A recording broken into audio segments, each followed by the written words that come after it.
All right, everyone, welcome to the 2020 Georgetown Entrepreneurship Challenge, MBA and Masters in Management grad edition. We've got a great event planned for everybody tonight via Zoom. So we've had some amazing student entrepreneurs present their ideas, and they'll be sharing some pitch videos, and then speaking with our judging panel this evening. We'll have 5 minutes of Q&A after we see each of the pitch videos. And just to frame this in a larger context for Georgetown Entrepreneurship, we have 9 different pitch events going on over a 4-week period. So this is our second one. We did the Law Center event last week. We've got the SCS, School of Continuing Studies, tomorrow. Next week, we've got the Med Program event, as well as 3 nights of undergrads pitching. And for anyone who doesn't win first place in this evening's pitch event, they'll have a second chance opportunity to go again on April 2nd. In the grad wildcard round, where we'll select 2 additional grad student teams to advance to the finals. And so let's kind of kick it off with our judges tonight, and would love to pass the mic to each of the judges just to briefly introduce themselves and highlight any connections they've got to Georgetown. So Jill, how about you go first, and we'll work our way down the line. Why don't you introduce yourself to the students? Hi, my name is Jill Monk. I am an entrepreneur in residence at Georgetown. I am also a 3rd-generation entrepreneur, as well as a serial entrepreneur working on my 3rd venture. I'm Peter Buchanan. I run a company called New Plan. I work with CEOs and boards of tech companies on how to take their companies to the next level in a whole bunch of different ways: fundraising, exit, how to grow, how to restructure if you're having problems, anything that's sort of an exception.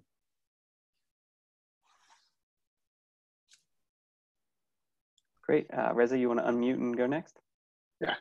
My name is Reza Chowdhury. I'm the founder and CEO of AlleyWatch. AlleyWatch is a media property focused on the startup ecosystem in New York. We cover several other additional markets: New York, Paris, Boston, LA, and London. I forget the 5th one sometimes, working across many different time zones. I'm a 2007 graduate of the Georgetown Business School MBA program. Hi, I'm Suniti Ponche. I'm a partner with Newport Board Group, which is a boutique advisory services company. We work with mid-market companies on their growth, operations excellence, or capital raise, exit strategy.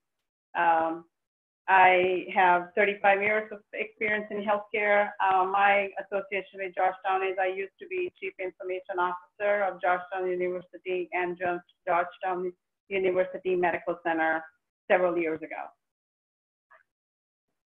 Hi everyone, I'm David Nickel. I'm currently building a fixed income exchange, and I've been at R3 for the last 2 years. R3 is a blockchain technology company, primarily building solutions in finance technology. Before that, I was doing product management and venture development at IBM, and I am also a graduate of Georgetown University. And David, what time is it where you're at right now? It is 9:07. But we weren't going to bring that up, Mike. Well, we appreciate you staying up late from across the pond to participate tonight. Thanks again. No problem at all. And Arun?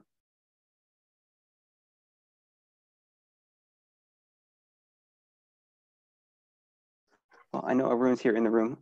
He's a partner at Columbia Capital, as well as teaching the MBA program here at Georgetown. So I want to jump right into the judging criteria and make sure that all the judges, as well as the student entrepreneurs, know that there's 4 different criteria. Each pitch will be judged on from a scale of 1 to 10. So the first is feasibility. You know, does the idea make sense? Can you see a path to revenue and profitability? Is it going to work, basically? The second criteria is the team, and how confident are you that this is the best team to solve this problem? And I will say in the MBA and Masters in Management division, we have the most teams presenting and the most people per team. So it is great to see a lot of the grad students collaborating, working with one another, because, you know, companies are not built based on some solo founder, you know, Mark Zuckerberg just coding all night in his dorm room. It takes a lot of hard work and teamwork to make things successful and to be able to grow and scale. The third criteria we're going to look at is values, and how well does this venture incorporate Georgetown's Jesuit values kind of cura personalis, caring for the whole purpose, as well as men and women for others that are going to go set the world aflame. And then last, but certainly not least, is an overall score. How well did the team do at pitching, presenting, and persuading? And so we'll add all of these up. Maximum score is 40. We've got 6 judges. So each team will get a score from all 6 of the judges. We'll average those together and be able to select the winner. Later tonight, we'll do some tabulations after all the pitches and everything have been completed. So a couple things to keep in mind to make this event run as smoothly as possible. First off, please keep your microphone muted when you're not presenting. I will be playing the videos for each of the pitches, and as we play the video, I'll turn my screen off as well, so everybody can just focus on the video. You'll be able to hear the audio through your headphones or computer speakers. Please do turn your video on during the Q&A section if you're one of the student entrepreneurs presenting, as well as for the judges. It's great to see actual faces and real humans as opposed to just a black screen asking you a lot of questions. And we will have about 5 minutes for Q&A for each of the companies after we watch the 5-minute video. I've encouraged all the judges during the training before this to type their questions into the chat box feature. There's a little chat button right there. Send the questions out to everyone so that the student entrepreneurs have an idea about which questions are coming their way during the Q&A portion. I'll serve as a moderator after each of the pitch videos to read off some of the questions and or just pass the mic to the judge to let them kind of ask the questions. I do ask that people be very succinct when asking the questions, and for the student entrepreneurs to be as efficient as possible with your answers, because there's only 5 minutes, and the more questions you answer, I think the better presentation, the better sense the judges will have about your kind of feasibility, team values, and overall presentation. And then the judges will be filling out a Google form to submit their scores. We've gone over that. They've all got the link. And then we'll announce the winner later tonight via email. So that'll go out to all of the students, both pitching in this room here, as well as the second Zoom room, because we have another set of 6 teams concurrently pitching tonight. And for any of the 11 teams that end up not winning first prize and don't get the $1,000 tonight, I'm happy to report there's a second opportunity for you to pitch in 2 weeks on April 2nd. So we'll have kind of, we call it the grad wildcard next Thursday, where you can pitch again. You'll also have an opportunity to update your video, incorporate some of the feedback you got from the judges in tonight's event. And we'll be selecting 2 teams from the grad wildcard that will also advance to the finals on April 7th. And want to just quickly look at the agenda for tonight so everybody knows who's going when, where, and all that jazz. The first company we're going to have is Be Your Own Boss with Scott Jones. And then that'll be followed up with No Nap, and then DC Free Tour en Español, Editor-in-Chief Fin Corpora, and MXR. I encourage all the students to stick around and listen to all of the pitches tonight. I think, you know, as an entrepreneur myself, I'm a student of the game. Every time I see somebody else pitch, there's always something I can learn, a way to get better in how to present information. And certainly hearing the questions the judges ask other student entrepreneurs can help you be prepared to answer the same or perhaps similar questions now or in future presentations. And overall, I think it helps to build a virtual community that we're striving to create here. Ideally, we'd all be in Lorfink in the auditorium here in these pitches and able to connect in person. So our hope is to do the best we can tonight to strengthen the Georgetown entrepreneurship community from my couch to your couch. All right. And so does anybody, judges or any of the students, have any questions or anything before we begin and jump into the first video with Be Your Own Boss?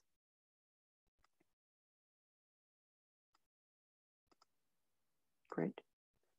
If not, then hold on a second. There we go. I'm going to pull the video up. And Scott, Thank you all for coming out today. My name is Scott Jones. I'm the founder and CEO of BYOB, Be Your Own Boss. So first, about BYOB. So we are an online platform that educates, connects, and creates freelancers and independent contractors. So we're designed to fill that gap between independent workers and having a successful business on their own.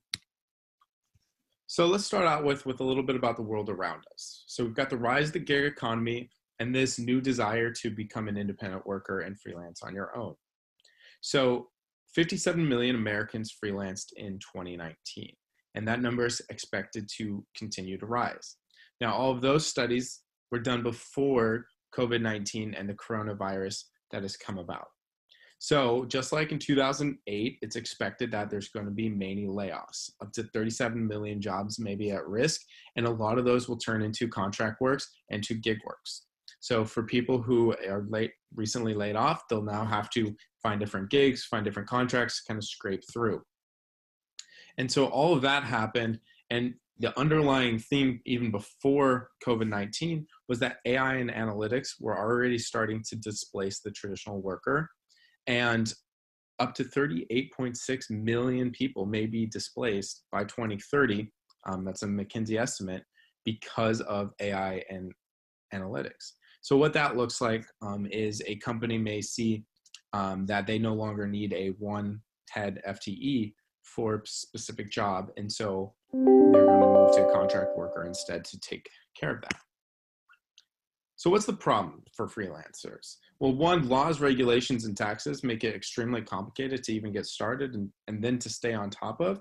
And then it takes you away from doing your actual job. And if you're a freelancer, you only get paid when you're actually doing your job.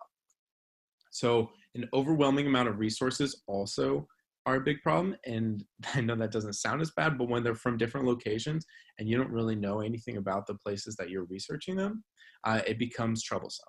And then a lot of the information that they need is state specific or location or job specific and may not be as relevant as they think so. Along with that, the loneliness that comes from working on your own and not having a network or mentorship that a traditional worker would have as well. So our solution is the Freelancer's Gym. So just like a gym, we're going to have a basic membership that includes certain things. So for us, those certain things would be podcasts, videos, articles, and just the content that's on the site. And then on top of that, we'd have classes and courses designed for all stages of freelancing and contracting. And then the option of one-on-one coaching, just like you'd have a personal trainer at the gym. Then of course, the community is heavily involved with all of this. So the benefit for the freelancer and the contractor is the clarity in what they actually need. So they don't have to go to CPAs and lawyers and spend all this money billing hours because they don't quite know what they actually need. But then for the coaches and partners, that they're either going to get paid, or for a CPA or lawyer partner, that they're going to be able to find new clients that they can work with. And so our business model. So we're going to have a monthly subscription that's low enough to entice people to come on board, but high enough that we can actually maintain some profitability with it. So our courses are going to have a range of costs depending on the instructors and depending on the content. So of course, if we can get CPAs or financial planners to come in and do free classes, that's going to certainly be a benefit, but some more experienced freelancers teaching about how to grow their business would be a higher cost. And then we're going to take a % fee on the individual coaching sessions, pretty much just a matchmaking fee, just like an Uber model would be. So the team, so Christian is a PhD in human capital development. He's been working for himself and has an extensive background with higher education and workforce and economic development. And like I said, it's been a contractor for a long time. I am a current MBA student at Georgetown. I founded this company back in October. And then I have been, over the last few months, writing a book, The Free Agent Mindset, that's due out here in July. So our plan going forward is to become a freelancer course that we're currently working on right now. We're going to roll that out later this spring, and then find coaches, partners, and content producers, and then advertise and grow the brand name. And so those two last bullet points is where we really need the help and funding to help find the content producers and to continue to grow our name. So I want to just say thank you so much for listening today. I hope your family and you stay healthy during all of this, and I'm now open for questions.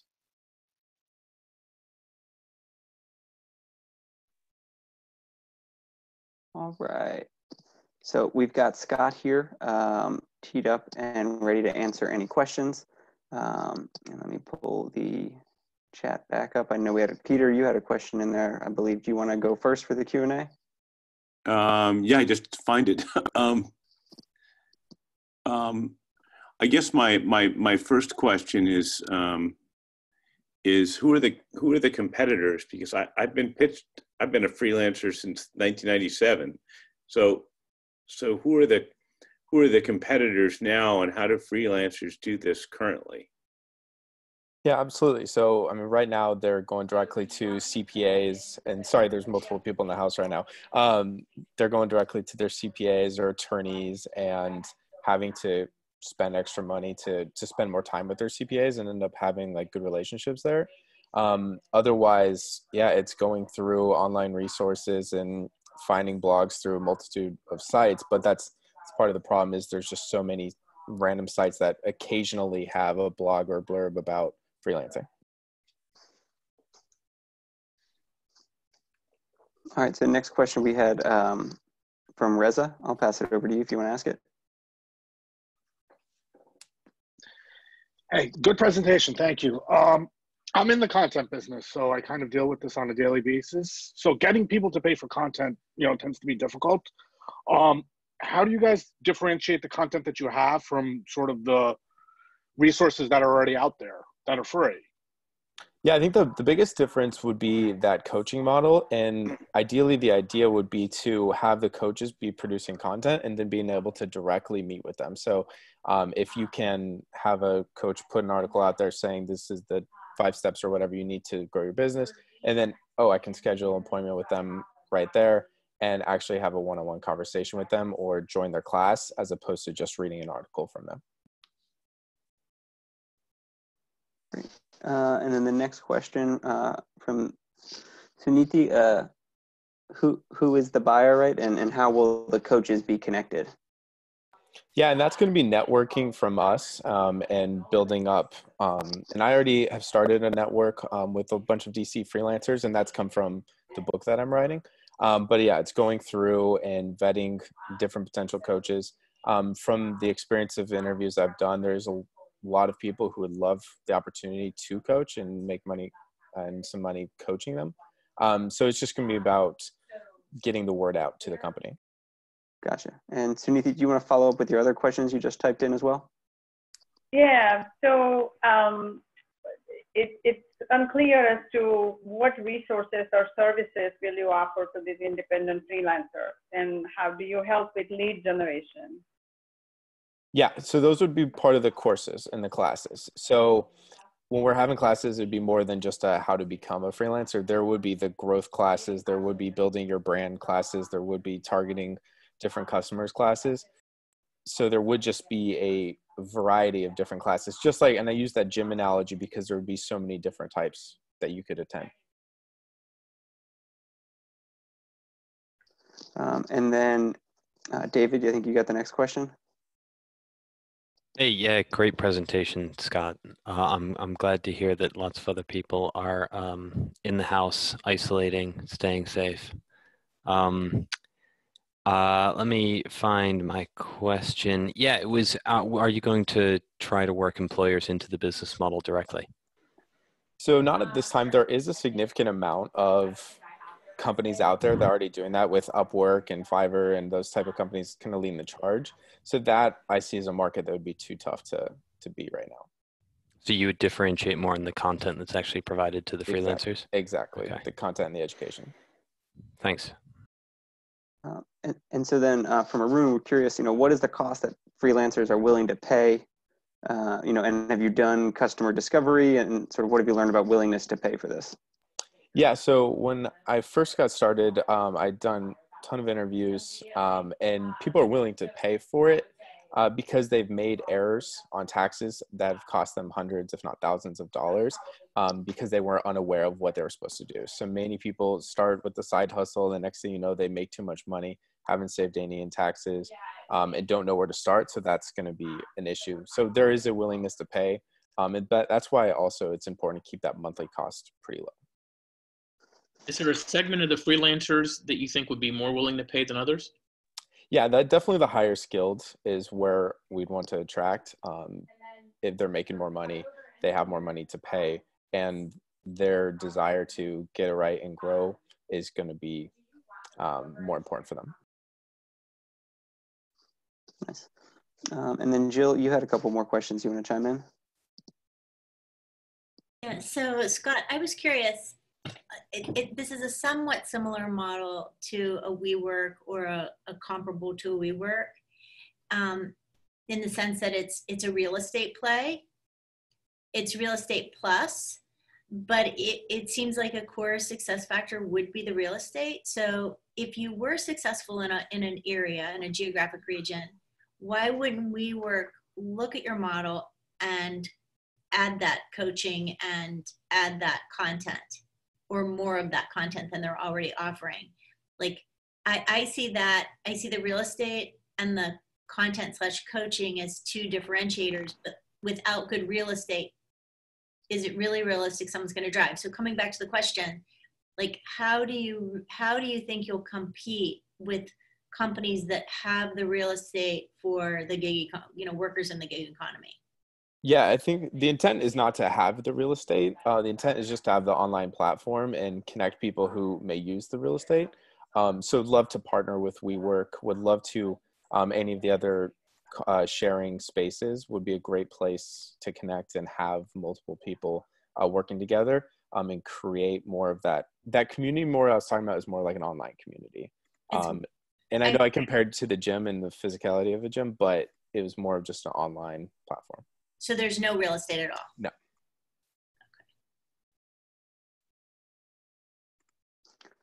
Great. Well, judges, I think that we covered everybody's questions there. Thanks so much, Scott, for joining us today. Yeah, thank you all for your questions. Yeah, we really appreciate it and look forward to it. Judges, you've got a couple minutes now to shift your focus, get all of your scores submitted via the Google form, and let me know. Can we hear this Jeopardy music? I hope not. No? Yeah. No, I'm not hearing Jeopardy music. All right, wait for it. Okay. Dun, dun, dun, dun, dun.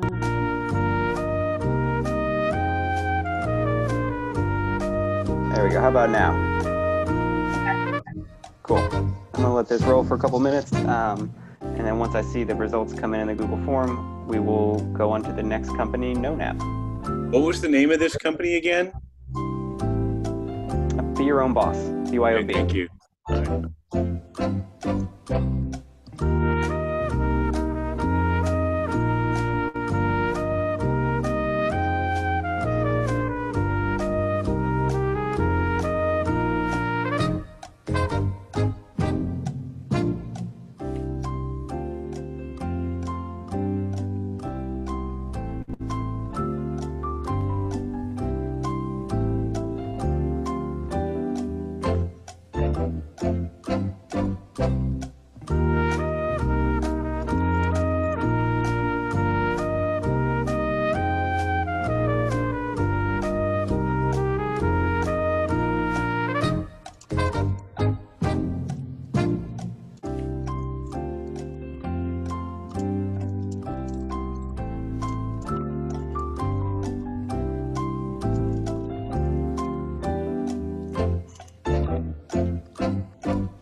Great. Looks like we've got the judges' results in. And pause this. All right, we're going to move on to the next presentation. We have. Good afternoon. During the summer of 2016, while studying abroad, I was drugged and assaulted by a newfound friend. And it was only upon returning back to the States and sharing my story did I find I was not alone. That in fact, in 2016, it was estimated that 1 out of every 13 college-aged individuals suspected having had a drink laced with a drug. And it was at this realization I sought tools I could use to increase my safety in social settings. But what I found was the only current product on the market is a coaster, capable of testing for 2 drugs and has written across its top, "What is in your glass?" revealing to onlookers its testing purpose and negating the discretion that I and my friends so desperately spoke about wanting, as over 70% of assaults occur between two people that know each other. So geared with this awareness that there was nothing on the market I would use, as well as my passion to combat this issue, I knew I had to do something, and that's why I created NoNap. NoNap is a discreet, portable, gender-inclusive detection device for date rape drugs. NoNap is the napkin that knows. Let me explain how it works. All someone has to do is take a few drops of their drink and place it on the designated area of the napkin, and if there's drug presence, there's a red color change, discreetly indicating to the user that their drink is not safe for consumption. I also like to preface that there's no such thing as a quote-unquote date rape drug. There are drugs that, when paired with alcohol or other substances, are beneficial for exploitation. We test for a class of drugs that, from our statistics, have been found to be used more commonly on and around college campuses for exploitation. We've been honored to have received regional, national, and international press, and this past year, I was awarded Toyota's Mother of Invention. We have individuals from over 25 countries represented on our wait list, further proving that the issue of drug-facilitated sexual assault and crime is an international issue. I like to stress as well that NoNap is not just a napkin company. We're an empowerment company, and we acknowledged early on you can't empower yourself against an issue by which you are unfamiliar. So to that end, we partner with universities, Title IX offices, and police departments to ensure there's appropriate education for individuals statistically most at risk of being affected by drug-facilitated sexual assault and crime. Our go-to-market strategy is three-ply. One, we work directly with the consumer to receive validation on pricing as well as usability. Two, we work with bars, clubs, and social institutions to provide NoNaps for patrons, so individuals have to opt out rather than opt in to use the product. And three, we're able to work with brands that are able to partner with us and sponsor the manufacturing and distribution of our product and have our products be co-branded. And this works twofold for them. One, it promotes brand responsibility, but two, also targeted marketing for those companies. Upon launch, we will be offering NoNaps at $3 per unit. This fits healthfully within the willingness to pay of what we have identified of our early adopters. At full scale, we project our costs to be price comparable to traditional napkins, at which point we will work to have our napkins become the industry standard of what is acceptable in social settings. Within our first year of sales, we're projecting to gross $2 million in revenue with a year-over-year growth rate of over 50%. This growth rate is attributable to the increased market shares that we will maintain within bars and clubs, as well as international presence on university campuses. Over the last few years, we have made immense progress. NoNap is patent pending. We've conducted focus groups with assistance from Deloitte solely focused on usability and end user experience. And as well, we have working prototypes. Over the next few months, we're going to be planning, launching, and executing our Kickstarter campaign, securing our intellectual property, and exploring additional markets by which we'll be able to expand. My name is Danya Sherman, and I am the founder and CEO of NoNap. And while I have a technical background, I knew I couldn't do it alone. So I acquired an experienced technical and strategy team, and alongside our corporate supporters, we're working to combat drug-facilitated sexual assault and crime, one napkin at a time. You may be asking yourself, what can I do? Well, if you or someone you know has experience in the hospitality industry or manufacturing, please feel free to find me after. I'm happy to continue this conversation. As well, you can follow us at NoNap on Facebook, Instagram, and Twitter, and subscribe on our newsletter to learn more about our upcoming initiatives, as well as our launch later this year. Statistically speaking, there are individuals in this room that have been personally affected by sexual violence. Additionally, there are individuals in this room that know someone that's been personally affected. And my team and I are working to empower, educate, and advocate against drug-facilitated sexual assault and crime because we believe that your loved ones and ours deserve to always be in the know and that no one else should have to say, me too. Thank you so much, and I look forward to being in the know with you. Thank you. Super exciting. That was not pixelated at all. I loved it. Great. Well, the floor is open for Q&A and feedback with the judges. And Reza, do you want to kick us off? Yeah, great presentation. So I know that you're pre-launch and pre-product and pre-sales, but where are you seeing more traction or more interest on the B2B side or on the consumer side? That's question number one. Okay. And question number two is, I just recently, within the last 2 months, saw a group out of Miami that has a similar product that has a straw. So how do the unit economics for this compare to the straw? Okay, so two-part questions always stress me out because I like to separate them to make sure I'm addressing them. So great questions, but I'm going to start with the first one and then I'll go over to the second one.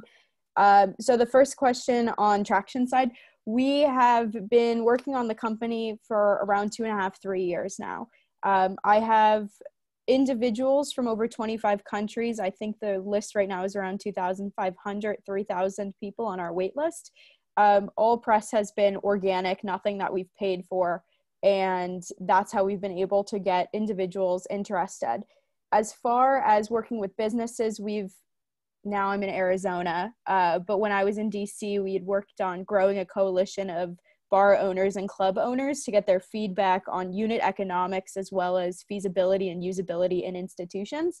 I really just depends on getting large corporations on board. And what I mean by that is getting restaurant associations that make it easier and the acquisition costs lower for us and less painful for bars to have to be the sole representatives to have this product. So we've been working on conversations with restaurant associations nationally. I spent this summer in Minnesota at Target's incubator program and really just working on building up a regional coalition to do pilots with. So we've been having some really good traction on the business side. Also consumer side though, that's something we're prioritizing initially to receive validation on pricing as well as usability. That's your first part of your question. Second part of the question, there was a stir stick that came out that I don't know their unit economics, frankly. And what I can tell you though, is we actually started off as a stir stick and had to pivot to a napkin. And the reason being is that anytime you take chemicals and put them inside a drink, there is a likelihood of cross-contamination between the chemicals and the drink. So another way of saying this is if your drink's not laced with a date rape drug, your drink has the potential to be laced with the detection chemicals for those drugs, which make your drink equally not safe for consumption. So we pivoted, and instead of taking the chemicals to the drink, we take the drink to the chemicals. With that being said, I love seeing other companies and especially other young female entrepreneurs championing this issue. But that's something that we had to pivot, and fortunately we're ahead of the curve on that one. So thank you for those questions. Great. Next up, Suniti, do you want to ask your questions about the corporate sponsors? Yeah, so good presentation. I think this is the second time I'm seeing your presentation. I saw it once before at Northern Virginia Chamber of Commerce, and good job. And I see your enthusiasm and passion for it. Question is, you mentioned you have a lot of corporate sponsors. So how did you get them, and what really attracted them? And I know there's other questions down here, so I won't ask, but who would you compete with? Yeah, so as far as corporate sponsorships, we've actually been so fortunate that there's been a large initiative, especially on the corporate base, of empowering female entrepreneurs and then also championing issues that have social components. And fortunately, as a female entrepreneur that has a company that's championing a social issue that can affect anyone inclusively, it has been something that when these opportunities arise among corporate supporters, they've been very eager to want to become involved. So for example, Toyota, we were chosen as Toyota's Mother of Invention, which came with a grant, but also supporter, mentorship, specifically around manufacturing.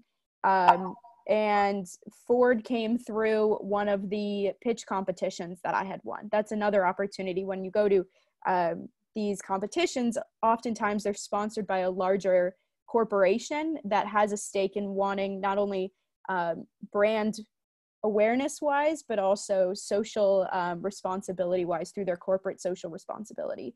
So that's something that we've been able to utilize. And was there a second part to that question? I think the next part of the question was David's question about, will $3 per napkin remain as your price point? And are you competing with napkin manufacturers or other device manufacturers? Yeah, that's a great question. David, do you want to add anything to that, or? Just great presentation. It was really awesome, and it's again, you can see your passion. I think yeah, I'll leave it there. Okay, awesome. No, thank you. So the $3 price point was what was identified as a good starting point, specifically so that we are able to cover our costs when we have, in the beginning, we haven't hit economies of scale. And what is really important too to note, we identified that cost by interviewing over 1,000 college and dating aged individuals ranging in age between 18 and 32 nationally. And what I ideally would love is to have our price be below $1 per unit for the consumer. Again, we are not selling napkins. My value proposition to the consumer is not a napkin, right? It's an empowerment tool that we're embedding into napkins so people can feel more comfortable. With that being said, though, I do not want our end consumer to ever have to have this product be something that is outside their price point, especially with the people that have varying levels of disposable income. And that's where working with institutions such as universities to sponsor this product to then be distributed on and around college campuses, either through residential advisors or through health centers, is very important. And that's something that we're exploring. We actually started about a year ago. Tanya, I'm gonna speed up. Actually, we've got 2 more questions in 1 minute. Okay, so let's do real it. quickly, from Peter, do bars want to do this? They've resisted overserved type products in the past. So what reaction from bars? Yeah, that's a great question. It's either been one of two. One, that they don't want to touch it with a 10-pole stick, or 2, that I've been reached out to by bar owners saying this is something we want on and around college campuses to set the precedent that this is an issue we take seriously. Fortunately, I'm at a point of privilege where I can choose who I want to do pilots with, and we want to have active owners that are invested in the issue as much and see the value proposition in empowering their patrons. So yeah. And then last question from Arun, what are the biggest obstacles to get hospitality firms to adopt the product? So that's a great question, Arun. I would say that the biggest obstacle is that herd mentality, that when you're adopting a product, no one wants to do it alone. And that's where working through restaurant associations and finding that niche where if we can do either tax incentives, we've been in conversations with Miami actually, and they had brought up, I was a representative at a competition down in Miami where they had governmental representatives who said, you know, this would be something that would be very interesting to figure out synergies. There are opportunities to get it so that more people and more bars are buying in at one time, and then it doesn't make it so one bar has to be a standalone, and it makes less of a social stigma around the issue, and it's just something that's expected. And that's what we're working on doing long-term when we hit price comparability to traditional napkins. Thank you for that question. Awesome. And thank you, Danya, for a great Q&A section. Judges, I'll give you a couple minutes now to submit your scores before we move on to the next venture. Thanks so much. Thanks. Also, real fast, if any of you have experience in manufacturing or in the hospitality industry, my contact information, Mike has, but it's just drs@nonap.com. I'd love to continue the conversation. So thank you. Thank you.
Judge, and then we'll move on to the next presentation.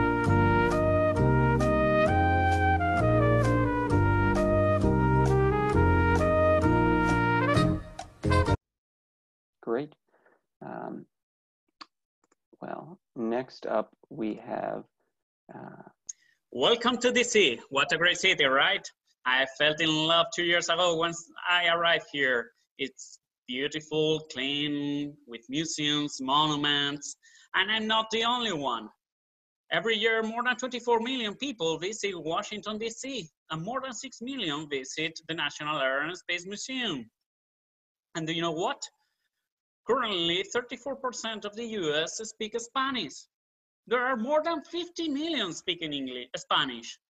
And the US Census Office expects 140 million people speaking Spanish by 2050. But unfortunately, there is neither free tours in Spanish nor any kind of affordable tours for them. Hi, my name is Jesus Sanchez, and I'm the founder of DC Free Tours en Español, the only Spanish free tour provider in DC. We are offering a casual and relaxed way of discovering Washington, DC. Our offer includes our flagship tours, a free tour to the National Mall. The revenue from this tour will be only from tips. There is also a tour for the National Air and Space Museum. By only $24, an aerospace engineer will guide you and show you all the ins and outs of the space race and will explain you all these aircraft and give widgets that in other way you will not understand what they are. We are offering also these two tours in a private way for some that want some privacy. And also we have customized tours. Do you want to watch an MBA game? Do you want to see Georgetown? Do you want to see the Arlington Cemetery? We can offer that to you. Our segment are the millions of Spanish-speaking visitors in DC, and we are going to leverage the trendy free tours that are all over the world. We want to focus on tourists that cannot afford the private tours, and also those who are more interested in a fun and conceptual visit to Air and Space Museum. Why me? Well, I'm a veteran traveler, I'm also a teacher, and I'm a Spanish aerospace engineer. And guess what? Now I'm a licensed guide tour. Yes, I think that I can offer a lot to those people. My plan, after analyzing the market, build a business case, perform some MVP and experimentation, build my online presence, get license and permits, and yes, wait, coronavirus doesn't allow us to work right now. Let's build some numbers. I put in contact with the Washington Visitor Center and they provide me all the number of visitors that comes to DC.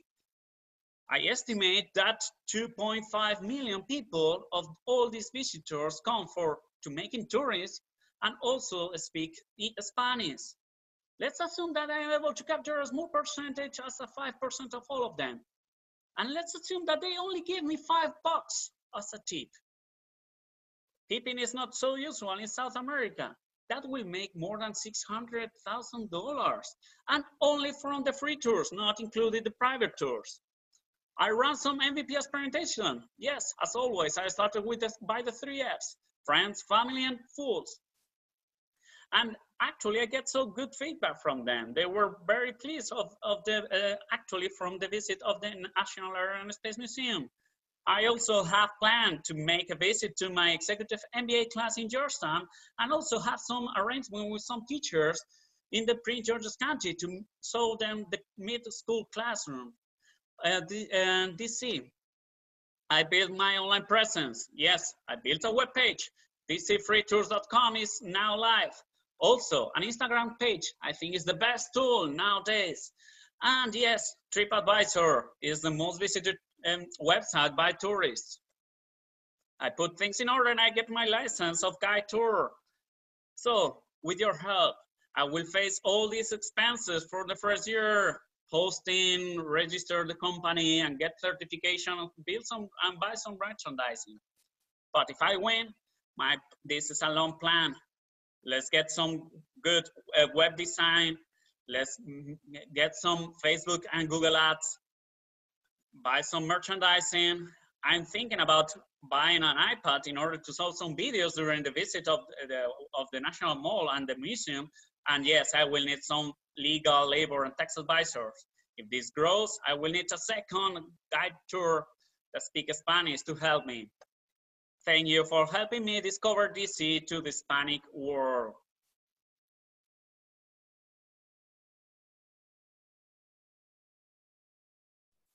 All right, great job on the video. Let's go ahead and open it up for questions. And the first question came from Peter, who said, Air and Space Museum is under renovation. And he was curious, where has this type of business model worked around the world? Thank you, Peter, for your question. Yes, you're right. The Air and Space Museum is under renovation, but only the half of it. I have been giving tours during this Christmas, and actually you can follow perfectly from the Wright brothers' first aircraft to the Apollo spacecraft. So it's not a problem because they have moved all the interested parts. So you can perfectly make a complete guide tour from the beginning of the space race or the aviation to the newest things. And how this type of business is very famous in Europe. I have done this, I have taken these tours in London, in Berlin, in Amsterdam. It's very, very common in Europe. I have put a picture of a news from The Guardian about these trendy new tours. And actually I have seen them too here in the US. In New Orleans, I took it. In New York, I took it. So it's more and more going into this market. Great, and then the next question was from Suniti. Do you want to ask him? Yeah, so you call it free. Why free? If there is a need in the market, people would pay for it. Okay, there is a need in the market because there is a lot of Hispanic people visiting. There is some providers that charge you a lot, $70. So my approach is to approach to all the people that cannot afford these rates. The free model is to offer a free tour, which serves as an entry point to all the visitors, so they know about you, and afterwards you can sell them the other tours that are not free. So that's how financially this business has worked in other companies like Sandemans in Europe. They offer a free tour as an entry point. They get to know you, and actually they have numbers, and 45% of the people that take a free tour, afterwards they took an additional tours. So that's why I offer a free tour as an entry point and more from advertising, and also have a social focus and a social intention, just to provide people that cannot afford paying this amount of money for a guide tour in DC. So how do you plan to cover the cost of your? Yeah, what's the revenue? Very good question. I have, this is a very low intensive capital business. I have break down all the costs for the first year in the last slide, the last slide when I asked for your help. I think that I can operate the business for the first 2 years for less than $2,000. But from that, if this starts to grow, I will need more money. So it's very low intensive capital. I already cover all the expenses of my license as a guide tour, of the hosting of the web page. All these costs have already been paid by me. But if this is going to grow, I will need more income in order to cover and making that a premium. So by now I have built by my own the web page, for example. It's not a professional web page. And so Peter had asked, how are you going to recruit and train tour guides?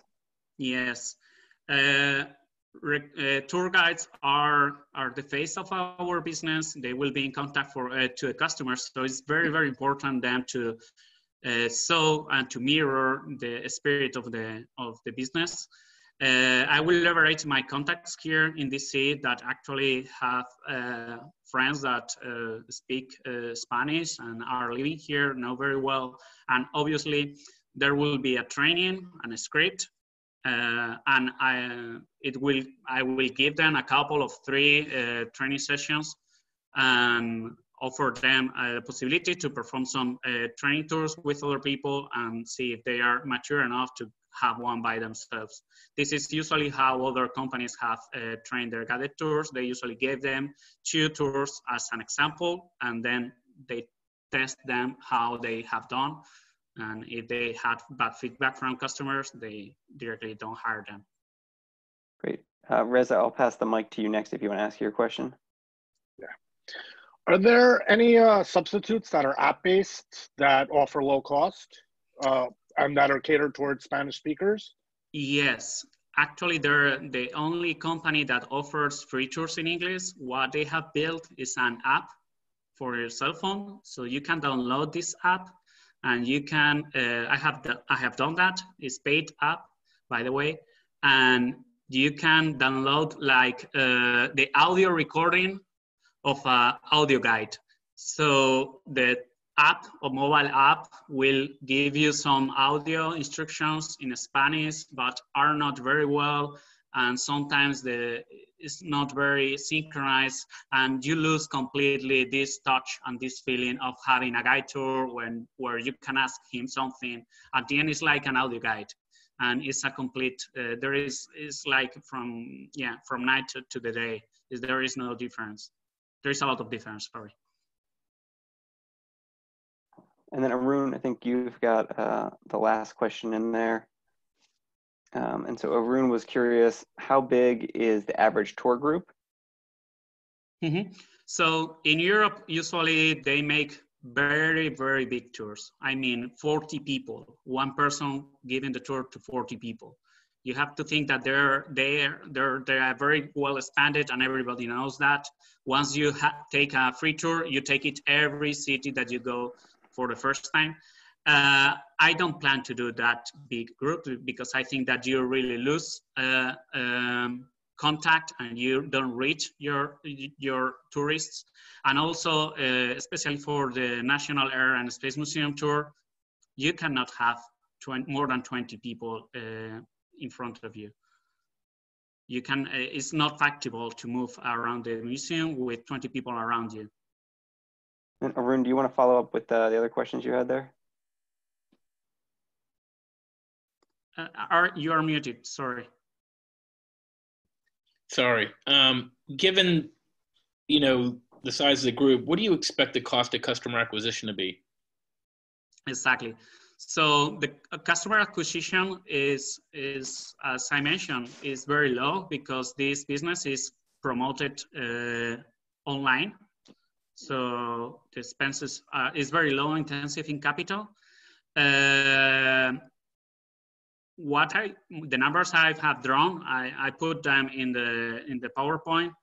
I have run the numbers expecting a $5 tip for the free tour, and the National Air and Space Museum will be $24. So if I limit the National Air and Space Museum to 10 to 15 people, we are speaking about a revenue about $300 per tour. And also the free tour, because it is an open air, you can put 25 people, 30 people most, and an average of $5, which is not a lot.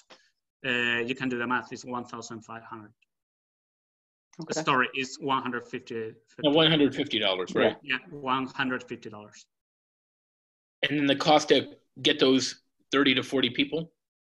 Yeah, the cost is only online presence. These people are already looking for free tours in Spanish in Washington, D.C. Because as I mentioned, every time, I mean, once you try them, you like it. They are very good tours because they are given in a relaxed way, casual way, give you curiosities, and also they are free. At the end of the tour, you value how much do you want to pay the guide tour. So it's something. So every time I go to a new city, I look for a free tour because it's the best way. It's the first thing I want to do, to have an overview of all the city in only 2-3 hours of walking tour. And then I decide if I want to go to that museum, or if I want to perform another tour. So people usually look for it online when they travel. That's why I thought it was very important, my presence in Instagram and in TripAdvisor, because TripAdvisor is the web that all the tourists visit before visiting any country. Okay. Well, thank you so much for answering all the questions. Great presentation. Judges will give you a couple minutes to submit your Google Forms, get the scores in there before we dive into the next presentation, which will be Editor-in-Chief. Thank you much, everybody. Thank you for your time.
Great, we've got all of the judges' scores in. So we are going to jump into the next video with Editor-in-Chief. And I see their team is here as well. Here we go.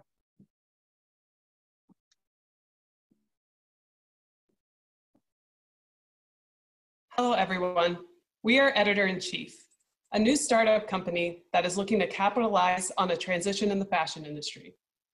In the past, we saw that the European design houses, fashion shows, and runways would influence the fashion on the West and East coasts of the US. Those fashion trends would then move inward to the Midwest. But there has been a shift. With real-time updates of the new fashion developments, consumers have the same access to the latest trends, and they can share their personal styles to their social media platforms, and designers can be influenced by consumers. We did identify a problem, though. Brands and retailers do not have an effective way to receive customer feedback and incorporate it in the creative design process. Meet Tamara. Tamara is a trained medical assistant from a small town called Albertus, Pennsylvania. Maybe not the sexiest fashion-forward place in the world. She's taken some time off from work and decided to start a blog, which quickly became a popular place where people could connect and discuss beauty, fashion, and lifestyle. So how did the brands reach Tamara? In the past, they had to be scrappy and scour Instagram, blogs, and various sites. We went out in the field and conducted interviews with industry experts and consumers and found one common truth. Instagram is a huge source of fashion inspiration and trend spotting. Brands are looking to influencers and consumers are looking to influencers. So how do we capitalize on this momentum? Editor-in-Chief is a platform that democratizes influencers. We know brands are working with influencers already. We have an industry designer on our team who shared with us that the current practice is to send boxes to influencers via snail mail. You cross your fingers and hope that they're going to post your products and maybe provide some feedback. So where do we come in? Our product is Tinder for Fashion. Our solution is to streamline the process and digitally send up-and-coming designs to influencers for instantaneous feedback. Designers will push out new ideas, concepts, and fashion pieces to their influencers who will swipe left or right. It'll also be an easy vehicle for influencers to provide comments. Editor-in-Chief is a dedicated platform that will be a source of research for fashion, styles, and trends. The brands you see on the screen have already affirmed that they want to be a part of our pilot program. We received an endorsement of our solution from one of the original fashion influencers. With 1.5 million followers and the face of Nordstrom and Tory Burch, Blair Eady of the Atlantic Pacific blog was very excited about our product. The total available market is $2.5 billion that is spent by brands on the influencer market each year. 40% of that $2.5 billion is spent on customers in the 25 to 34-year-old sector. And that's the target we are initially looking to target. We feel confident we can get 10% of that serviceable market, aiming for $100 million revenue. So how do we make money? Brands are going to pay for each design that they upload, and they're going to pay for curated and aggregated data. 92% of the market trusts the recommendations of an influencer. 36% of the challenge of managing a marketing campaign is finding the right influencer. Editor-in-chief would like to find and leverage influencers who want a part in creating new fashions. We created a minimal viable product to validate our findings using a survey with 14 radio choices and 1 short form answer. Within 36 hours, we received 188 responses. People want to be heard and they want their opinions validated. The market is hungry. By taking a data-driven approach, fashion companies will be more informed, agile, and proactive.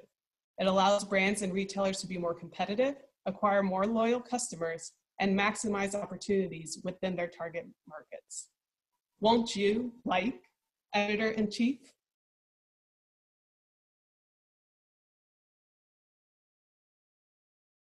All right, great presentation. I think we've got the whole team here as well, so feel free to turn your videos on for the student team, and I'll let you guys figure out who wants to answer them. And let's start with Peter. Peter, I'll pass the mic to you if you want to ask your question about the demographics. Well, she answered it. So I'll actually go to the question that she didn't talk about, which is, who are your competitors? And how are they, what approaches are they taking, and why are you going to be better? I can take this one. There are platforms that influencers use. For example, there's one called Like to Know It. So when an influencer wears a certain style, for example, and posts it on their Instagram account, you can click through the Like to Know It, and it directs you to the store where the influencer's item is being sold. And in that case, they're able to kind of track that, you know, you're being directed from the influencer's page to the site. The issue with that, and this is going to answer another question, is that the influencer gets paid once for posting. So they get paid that one time that they wear the garment and they post it.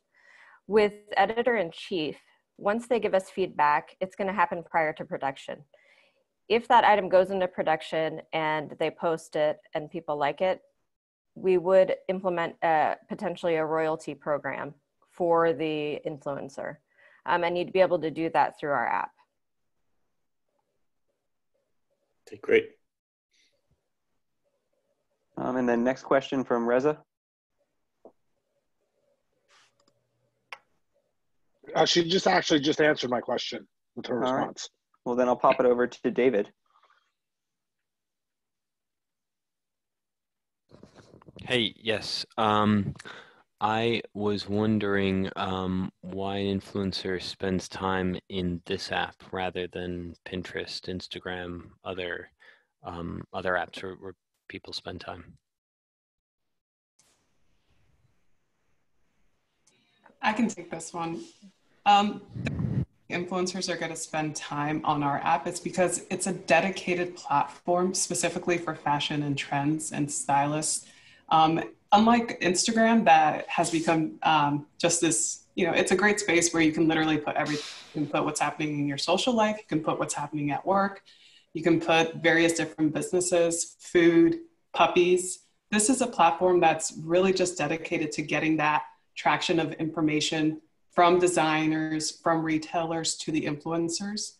And it provides an easy application that the influencers can submit their information. So the designers can push it out to the influencers, and the influencers can easily approve or disapprove of a product and also provide easy information So they don't need to be tied necessarily to a laptop or an iPad. They just need their phone, and wherever they're at, if they want to spend, anywhere between 5 minutes or an hour of time giving that sort of feedback, they're able to do so.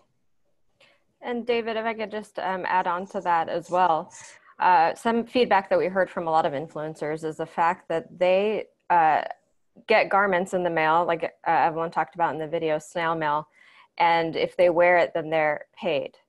The issue is if they had a platform where they could give feedback to designers and say, hey, I would wear this, or I would be more apt to wear it more often and maybe in different ways and promote it. If it was a little bit shorter, if it was purple, if it had a floral pattern on it, right? Currently, there is no system. I'm a fashion designer. I've been in the industry for almost 15 years. There is no way for them to directly communicate. And if you were to manage every single influencer and try to get feedback, from different methods, there's no organized platform for this to happen. So influencers are incentivized by that because they want to be able to give their feedback and they want to wear those garments. Okay, thanks. And then Suniti, you had a question about how do you find influencers? Yeah, what makes somebody an influencer? What's the definition on how do you find them and how do you target them? They have to have great style, first and foremost. It doesn't necessarily have to be that they have 1 million followers or they have 100,000 followers. Every brand targets a certain number of influencers that they find through Instagram that they feel conveys the lifestyle that they want their brand to relate and communicate to their customers. So most retail brands have a list of influencers already ready to go that they feel defines their brand. So it's a matter of connecting brands to their influencers through this app to where they can actually deliver their designs prior to going into production to their influencers on a very concise and consolidated platform. And then one last question from Jill. Do you want to ask the question, Jill? Great pitch. I absolutely love the concept, and I love how you validated with at least one key influencer with a good following. What I'm curious about is, could you talk us through a little bit more about how you make money and how you validated that business model with brands and whomever else you think you can monetize?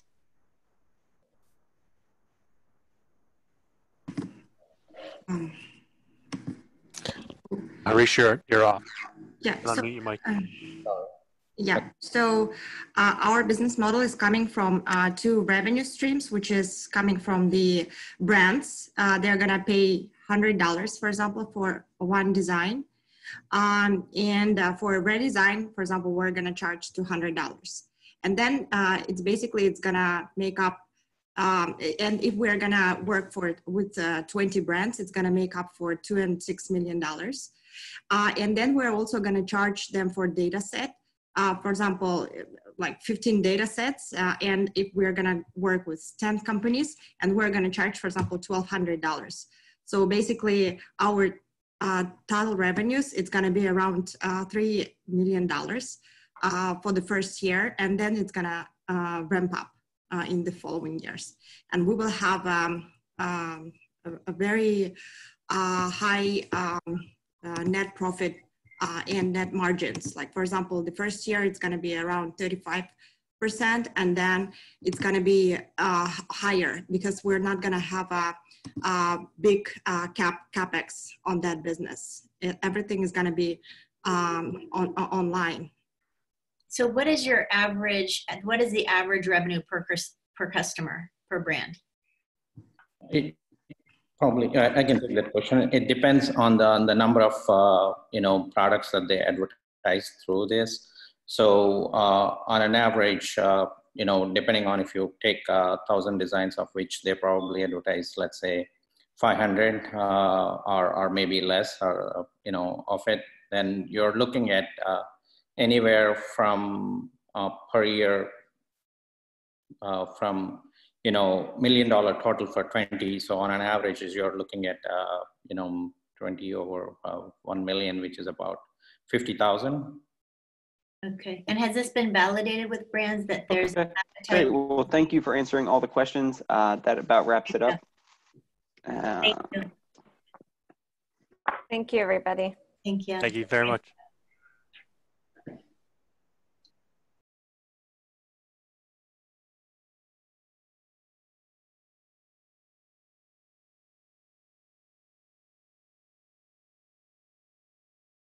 All right, I think I froze there for a second, but we're going to give the judges another minute or two to fill out their judging form, and then we will get into the next presentation with FinCorpora. And I've got their pitch video queued up to play in a couple of minutes. Thanks, everyone.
Great, we are looking good to go. I'm going to share the video here for FinCorpora and push play. Hi, my name is Carlos Zacharias, and I'm the founder of FinCorpora. FinCorpora looks to empower financially Mexican women. At FinCorpora, we're changing the way microlending is done in Mexico. But first, let me tell you how all this started. This is Maria. She's 36 years old, and she's a mother of one. Maria has been working for over 15 years for my parents, and I could call her my second mother. One day, knowing I worked at a bank, Maria asked me if I could help her get a loan. And I told her two things. One, that that's not what I actually did at my job. And two, that why did she actually want it a loan? That's when I learned she was unbanked, as she got paid in cash and didn't trust banks. She lacked basic financial education, and as a result, didn't have access to the financial services she needed. So I decided to give her a loan and teach her basic financial education, and that's how FinCorpora started. After that, I did some research and found some interesting facts. First, Maria was not alone. About over 45 million women in Mexico had the same problem. They got paid in cash, they didn't trust banks, had no credit score, and as a result were offered high interest rates, and were actually really interested in basic financial education. So how FinCorpora, how are we differentiating ourselves with current microfinance institutions? So FinCorpora is an online platform that onboards clients by providing a psychometric test to assess credit worthiness. We concentrate on providing group loans to reduce risk, and we also reward smart financial behavior with FinCorpora points. We don't only reward timely payments, but also encourage financial education. So the more you learn, the more you are actually rewarded. Now, let's talk about our current success and how the business has developed. First, we developed an MVP. We created a web page, the underwriting process, and leveraged ourselves with the current technology.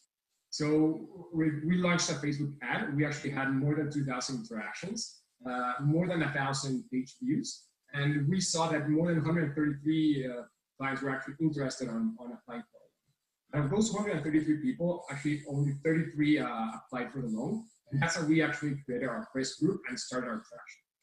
Out of those 33 women, we actually believe only 25 are creditworthy. And we created our first group led by Teresa Julian Dominguez and dispersed the loan for $2,500. But who's Teresa Dominguez? Teresa is our early adopter. She's a married working mom. She has 4 kids and she's 43 years old and wins about $5,000 a year. So that's the kind of women we want, hard Mexican working moms. Now let's talk about our addressable market. Currently, we believe that in the upcoming months, we could address about 150 women, creating a revenue of about $45,000 a year. If we continue to expand for year 2, we believe that we could address over 3,000 women, creating a revenue of about $1 million. And in the next years, we believe that we could actually address the entire Mexican market with a 2% penetration, generating about $160 million in revenue. Also, we believe that our idea has potential to go overseas, not only in Mexico, but also Latin America and South Asia. We believe that on these parts of the world, the problems are similar, and we could address more than 3 million women with this issue, creating more than $1 billion in revenue. Incorpora's core values include community-based learning in the financial literacy field. An average loan cycle is about 4 months in which women will have the opportunity to undergo 4 learning modules in topics such as savings, budgeting, loan overview. Exactly how does the interest rate impact on the principal and the monthly payment? And the more that you take these modules, the more you learn, the more Incorpora points that you get, and these will feed into a rewards program which lead to brand loyalty. We know Mexican women are interested in financial literacy through a research that shows 85% of them are willing to take a class for 1 hour 2 times a month. Now, this is our team. Carlos is our fearless leader. He will focus on product implementation and relationship management. Kashish will focus on our online platform development and the technological side of the business. Maria will focus on customer acquisition and Facebook ads, and me, Cristina Diaz, will focus on loan logistics and financial literacy. Together, we are committed to empowering Mexican women through financial literacy and assistance. But we need your help to make Fincorpora the success that it can be. In the short term, we want to create a proper psychometrics test, improve the online customer journey, and acquire more customers through a longer Facebook ad. Looking into the future, we will hire a team in Mexico City to manage the loan relationships, and the ultimate goal is to raise $150,000 for loan distribution, which will reach 3,000 clients per year. Thank you very much, and we look forward to your questions.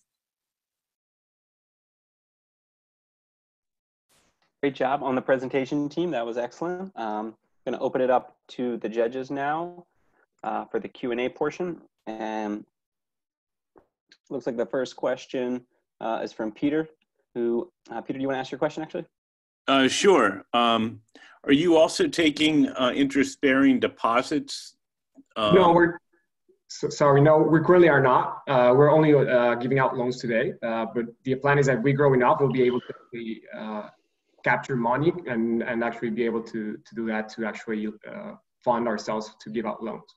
So, and where does the money that you're going to lend come from? I know that you're raising money to do this, but you could find somebody who would back a company like this. It's a noble cause and also something that could make money. So, have you looked for somebody that can provide your basic capital to get loans at well beyond $150,000, because it's well thought through? I haven't, but that's the idea, and that's basically why we're here. We're looking forward to getting feedback and be able to grow and find someone interested that will be willing to fund us moving forward. Okay, great. Next, I'll pass it over to Reza. So what are you guys targeting as the interest loan rate for these loans? What's the range on that? And what do you anticipate the default will be? Currently, what we've seen in the market is that the competition is charging from 70% to up to 200% in interest rates. What we're going to charge is going to be on the lowest part of that, 70%, and eventually move down.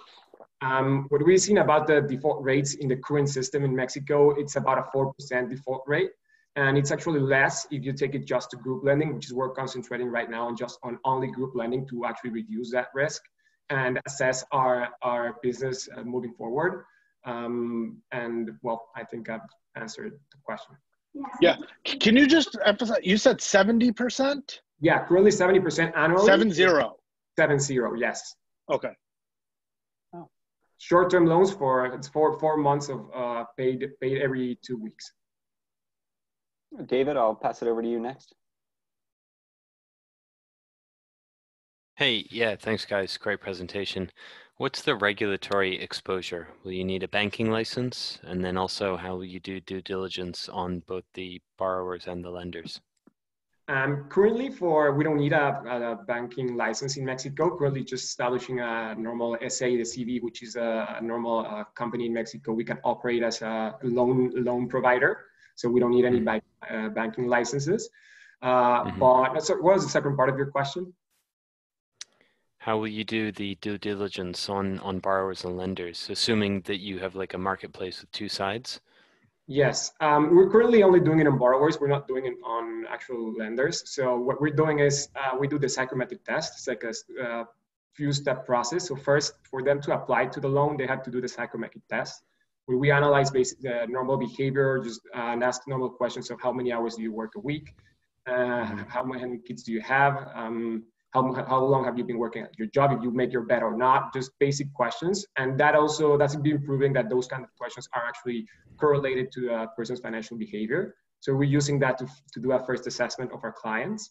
And moving forward, we're also providing lower interest rates. The idea is to, over time, reduce that current rate of 70% to lower rates.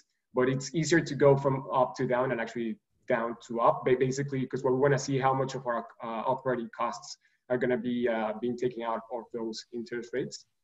And then we plan on doing the reward system that also will benefit smart financial behavior with our FinCorpora points and literacy. The idea is to, every time you pay your loan, you get points, and every time you do a financial literacy program, you also get points.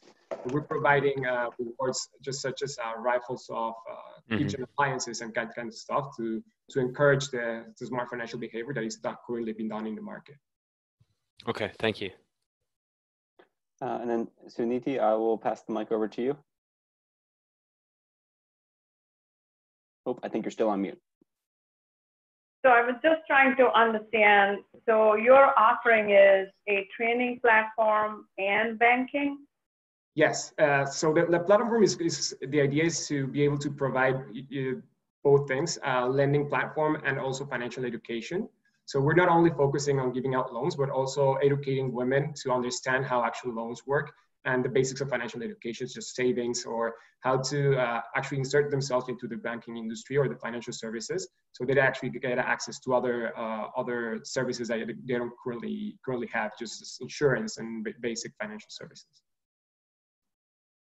And do the moms who want to use your banking, etc., do they pay a fee or membership? What's your revenue?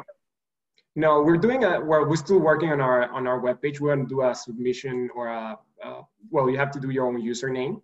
And with that, the idea is to create the groups online, use WhatsApp and current technologies to be in contact with the current women. Just as an example, the current group that we have, we already disbursed our first loan, and we're providing constant feedback on questions of different sorts. Like they were asking how would they open an account, and the problem was that currently banks in Mexico ask, or just see it easy to ask people for a minimum deposit, when that is not true. You could actually have an account without a minimum deposit. And that kind of financial education to educate our clients is what we want to give them for them to actually understand the rights as users and be able to take advantage of the services that banks provide in a good way, and not only be a lender and not and take advantage of their current situation, which other competitors are doing.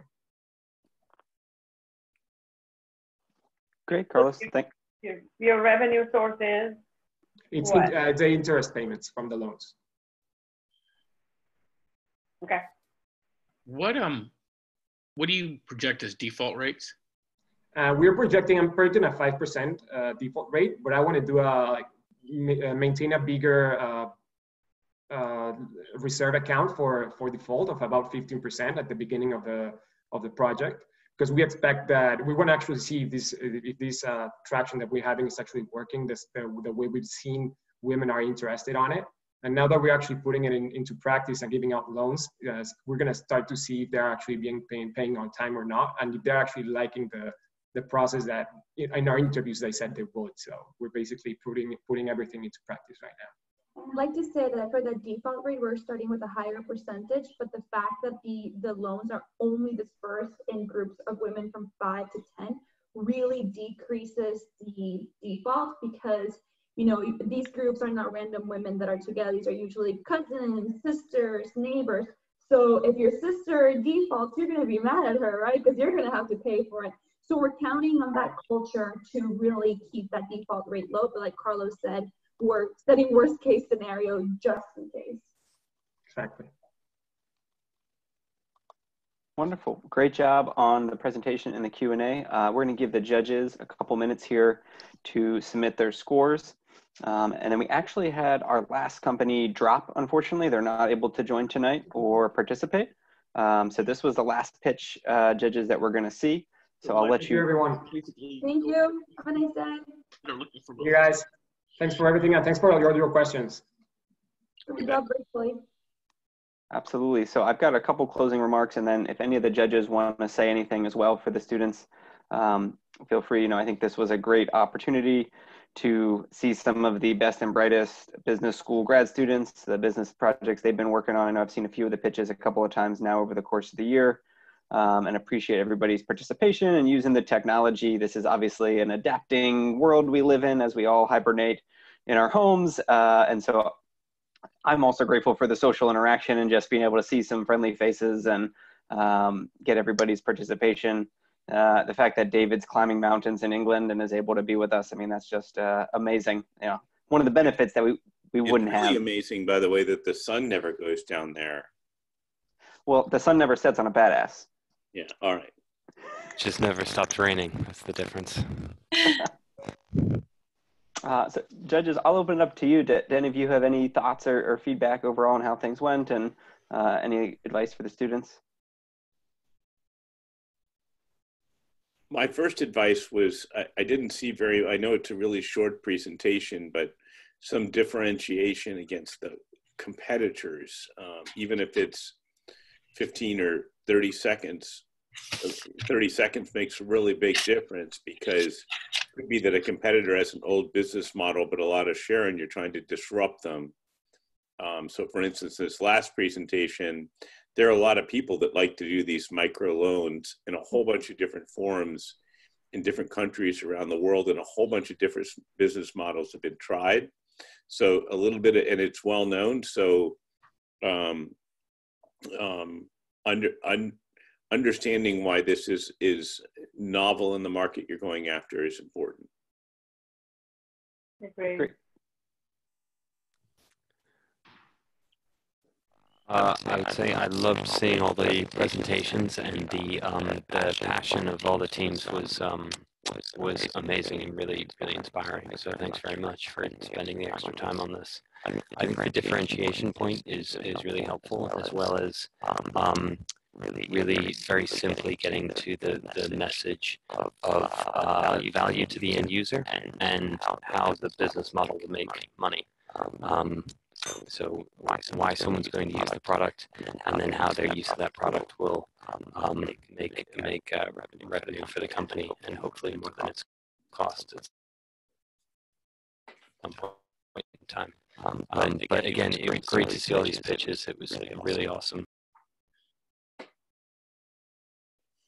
I'd love to comment on 3 companies, all for different reasons. I thought it was super exciting to see NoNap and to see Danya's passion.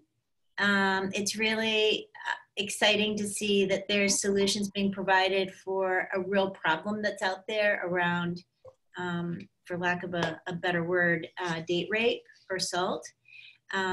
So I thought she had done a really good job thinking through everything.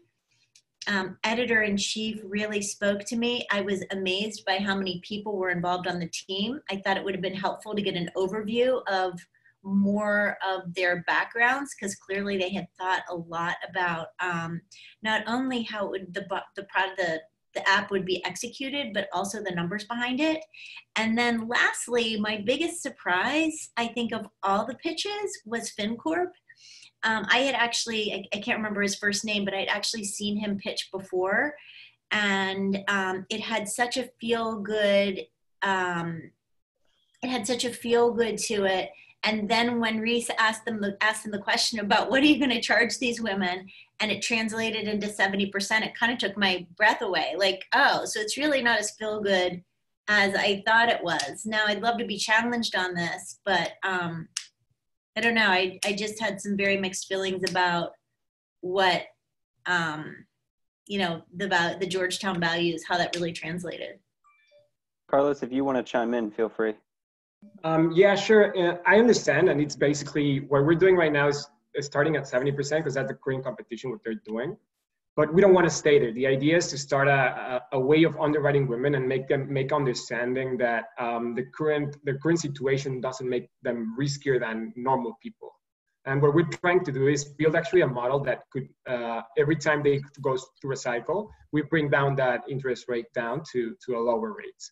What happens also is that being such a small amount of money and time, the actual interest rates that or the amount of interest that you get back is not that much. It sounds like a big number, but 70% is not that much. But we also believe that we can actually operate in a more efficient way and be able to bring that interest rates up to 30% and just keep giving higher loans and longer periods to actually keep being profitable. So one of the things that you might consider is if they complete the classes, it actually lowers their loan. We are. That's part of our business. Right. So, yeah, but you didn't say that. You just said it was 70. And so, because I've had clients that are in this online financial literacy space that have sold it into a whole bunch of different affinity groups in the past. And that in and of itself is a business. So the other thing is, it's a very expensive proposition to build a platform like that. You've got to cover it out of your costs and you have to pay for content, right? Yeah.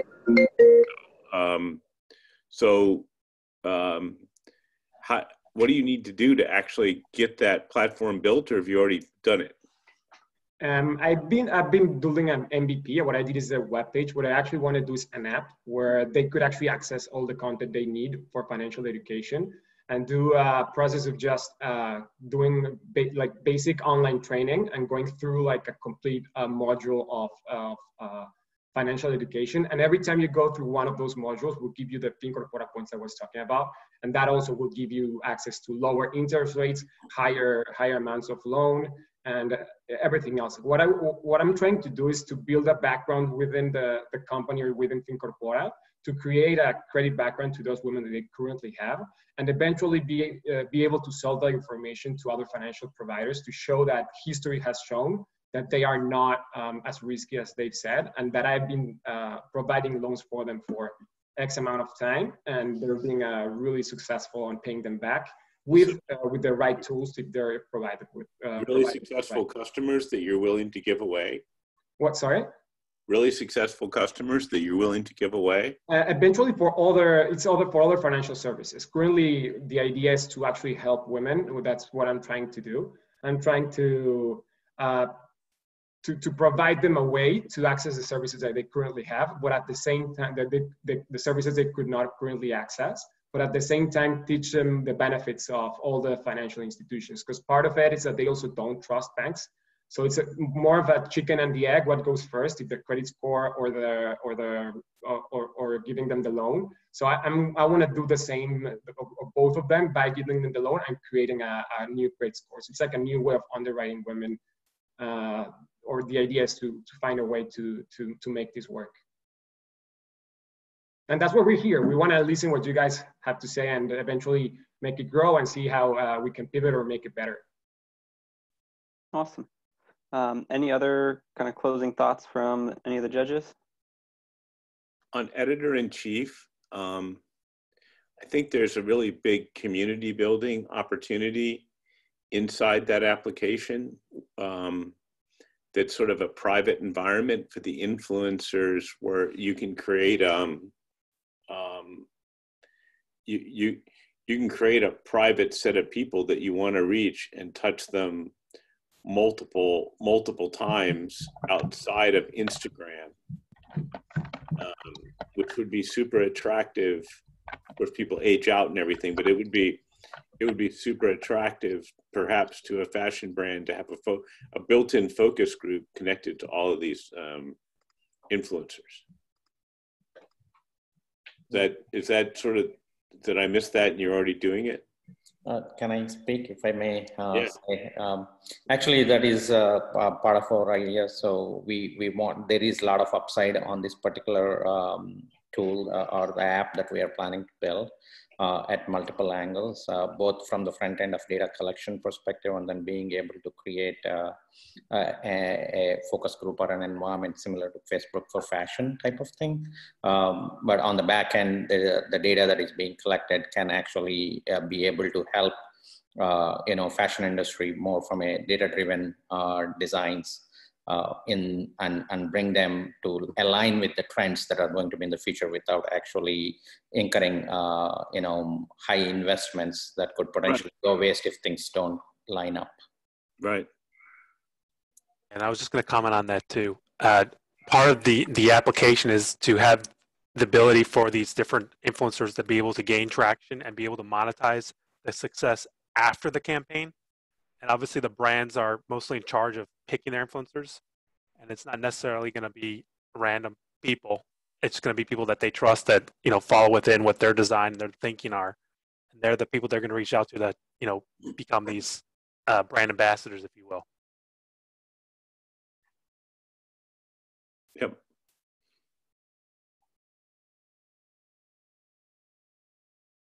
Awesome. Well, thank you again, everybody, for joining the students and judges. We really appreciate it. I'm just going to pass the mic over to Jeff Reed, the founding director of the Georgetown Entrepreneurship Program, to share some closing remarks tonight. Hey guys, thank you so much, everybody. I've been bouncing back and forth between the two rooms going on tonight. And oh, come here. I've also been watching my own future startups here. I know so many of us are working from home, dealing with family as well. So I want to thank you for being judges tonight. Thanks to all our competitors. Thanks to Mike for organizing. I've been very impressed with what I've seen, both in terms of just kind of the quality of our judges and the questions and their engagement, but certainly from our students and how they've kind of stepped up, come up with some great ideas and great pitches. So I appreciate the feedback. As you know, this is often the first time many of these teams have presented, and the feedback you offer them is going to be really valuable. And hopefully it won't be the last time they pitch, either this business or another one. So thanks for being part of our community and helping us. And we have more competitions next week. So if you enjoyed judging tonight, we're going to have a whole bunch more opportunities coming up soon. So I'll turn it back over to Mike. But lastly, thanks so much. Thank you. Yeah. Thank you, everybody. It's really been a pleasure and a joy to spend this beautiful Tuesday evening hanging out with all of you. We're going to wrap now. Please do get your final scores submitted in if you haven't already. And we will tabulate things tonight. I'm going to take a quick break, maybe get some access to sunlight before the sun goes down, and then we'll get the final scores added up and send out an email tonight to everybody with the results. So thanks. Take care. God bless. Thank you so much. Good night. And thank you for the judges for giving the valuable feedback that we can build upon. Thank you very much. Thank you, guys.